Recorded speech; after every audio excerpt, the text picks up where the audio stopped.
Welcome to Legal Shebeen's Mini Shebeen, where we pit two law students in a 5-minute debate over one relevant topic. I'm your host, Bosbe Mukwamba, and with me today is Lungile Mahlinza and Kalibota. For today's topic, we have the question of, was it the right time to be changing city and airport names in the midst of a pandemic? So without further delay, let's go straight into it. Lungi, your time starts now. Okay. Name changes are important towards building an inclusive nation. South Africa has about 11 official languages, and within the languages, there is a whole lot of cultures, tribes, and religions.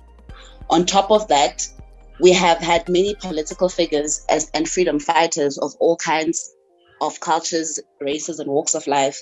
So name changes are an important part of transformation because it gives a certain feeling of inclusion to see things in your home language or to see things that are named by people that you relate with or people that you know have contributed to the South Africa that we have today. So I feel like there's a few different points to touch on. Firstly would obviously be the money aspects of it.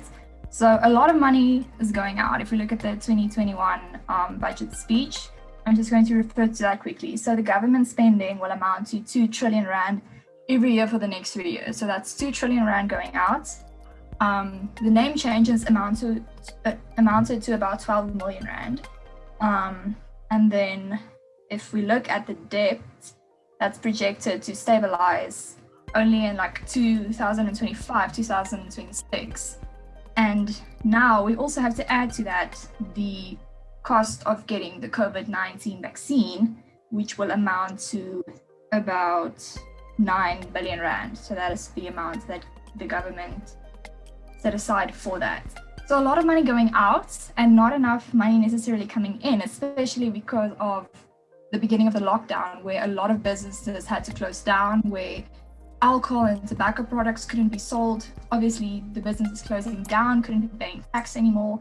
So the government is giving out a lot of money, but not getting in that amount of money. This question is directed towards Lungi. Given your points of view, I would like to ask, are we not paying too high a price for sentimentality?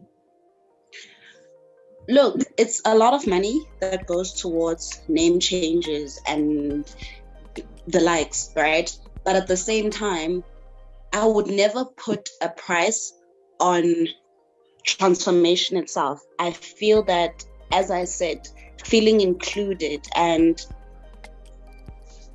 every culture and every person needs to feel represented in the country that they are part of, in the democracy that they're part of. And in that, I think that a mere 12 million. Well, I'm not saying mere as in it's not a lot of money. I'm just saying that it's a price that should be okay to pay, considering the effects of feeling included, because transformation, as I said earlier, is a constitutional goal of ours. And you need to see yourself reflected in your spaces. And I think that's going to have a ripple effect that's good. Like in the future, it will help to be able to see yourself in the spaces that you occupy. Yes. Thank you. And the next question is directed at Carly. Given the fact that our constitution embodies the idea that we are one nation, one country, and we're all supposed to come together, are we then not be hiding behind finances to uphold colonial structures, names, and history? I think it's important to remember that we are living in 2021. Money makes the world go around. Only so much you can do, because you need money for change. You need money to survive. You need money for the world to continue turning. And that is the sad reality of the life we're living now. But I think South Africa is really doing their best to find a middle ground between the two of those, to make sure that we have enough money to keep the country going, to keep, the people growing and building a better future, while still trying to bring the necessary changes. Unfortunately, we've run out of time. To become part of our next debate, follow us or send us a message on any of our social media platforms. This is Boys Be Mukwambo for Lego Shebeen.